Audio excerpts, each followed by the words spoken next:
नरेंद्र गिरी की मौत के बाद नए नए खुलासे सामने आ रहे हैं। अभी तक जो कई संतों ने ये दावा किया था कि नरेंद्र गिरी लिख नहीं सकते हैं, उन्हीं के एक रिश्तेदार ने इस दावे को खारिज कर दिया।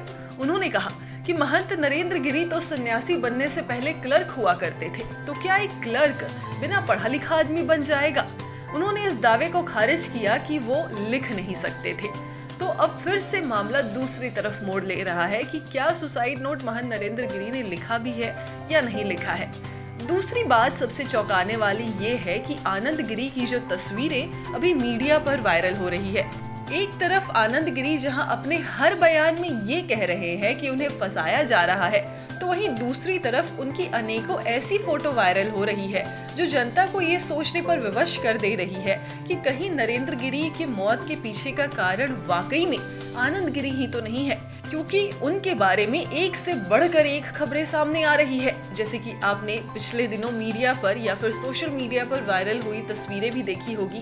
फ्लाइट की फोटो हो गई, चाहे उनके कार की फोटो हो गई, चाहे उनकी लग्जरियस लाइफ की फोटो हो गई, सब चीजें मीडिया पर वायरल हो रही है।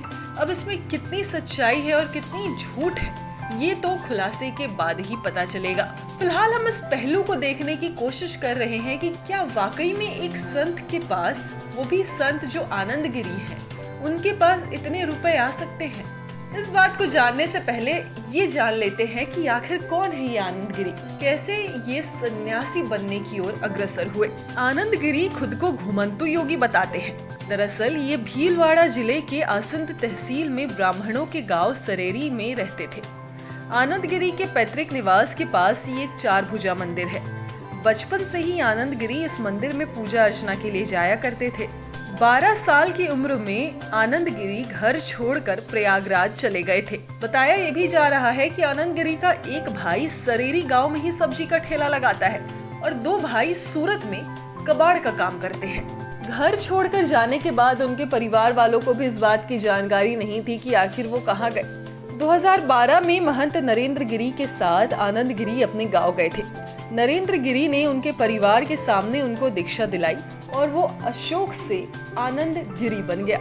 आनंद गिरी शक के दायरे में इसलिए है क्योंकि नरेंद्र गिरी से उनका विवाद काफी पुराना था। इसकी वजह बाघंबरी गद्दी की 300 साल पुरानी वसीयत है, जिसे नरेंद्र गिरी संभाल रहे थे। कुछ साल पहले आनंद गिरी ने नरेंद्र गिरी पर गद्दी की 8 बीघा जमीन 40 करोड़ में बेचने का आरोप लगाया था। इसके बाद विवाद गहरा गया था। आनंद ने नरेंद्र पर अखाड़े के सचिव की हत्या करवाने का भी आरोप लगाया था। आपको बता दें, सिर्फ यही नहीं, स्वामी आनंद गिरी का विवाद से बहुत पुराना नाता रहा है। उनका सबसे बड़ा विवाद था ऑस्ट्रेलिया में 2016 और 2018 के एक पुराने मामले से जुड़ा हुआ, जब उनका नाम अपनी 2 महिला शिष्याओं के साथ मारपीट और अभद्रता के मामले में सामने आया था। इस मामले में आनंद गिरी को मई 2019 में ऑस्ट्रेलिया के सिडनी में जेल जाना पड़ा था। तो ये पहली बार नहीं है जब आनंद गिरी जेल में है।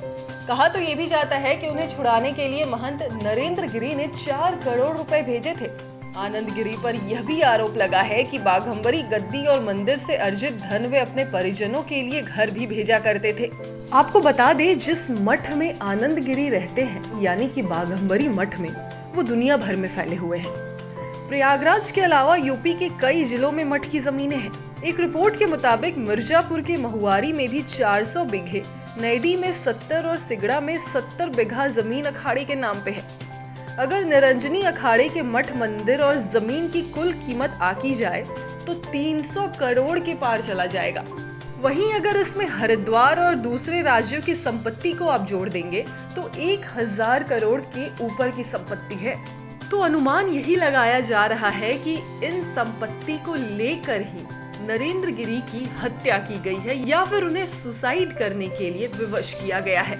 लेकिन सर्व सनातन की टीम आपसे ये पूछ रही है कि एक संत जो कि आम नागरिकों को ये शिक्षा देता है कि वो लोभ, मोह, अहंकार, ईर्ष्या जैसी विकार भावनाओं से दूर रहें, अगर वाकई में ये ऐसा कुकृत्य करते हैं तो क्या संत समाज पर से आम नागरिकों का भरोसा नहीं उठ जाएगा?